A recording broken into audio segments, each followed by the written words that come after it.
there's two schools of thought, or there's two dialogues around AI. One is, this is going to fundamentally reshape who we are as a society, how we think, how we interact, how we collaborate, how we do research, how we write laws, how we educate, everything. And then there's this other school of thought, which is, but it's just a tool. AI is just a tool.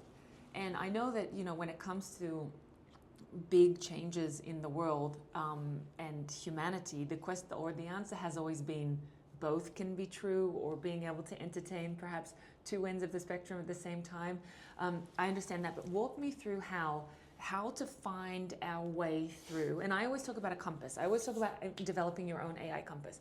How can, and in terms of around AI literacy, what's your thoughts on how we can manage these kinds of two schools of thought? One being AI is going to fundamentally redefine the human experience, all the way through to, but it's just a tool, so relax. Fire was just a tool. Fire is very simple. You have three elements: fuel, the combustible, what are you going to burn, and oxygen. And that changed the course of humanity. And it's simple that you could see it outside, but it enabled the Industrial Revolution.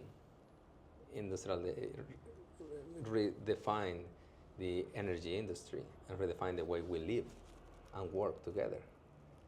So while AI is a tool, that's right, it's a tool.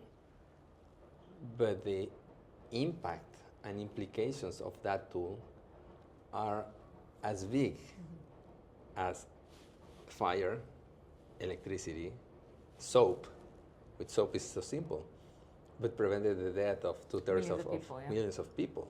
Right? It's one of the biggest impacts in the human history. So I think artificial intelligence is as electricity, as fire. Can be simple, can be delicious, can be destructive also at the same time.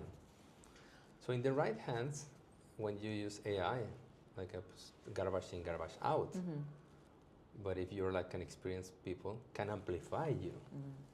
And in the spectrum, like going back to in different directions, if you're about to do something nonsense, it will just amplify your nonsense. It can also amplify risks, dangers, safety, threats, but it also can amplify solutions, mitigation, response. So AI I think it's under hype. It's going to be everywhere.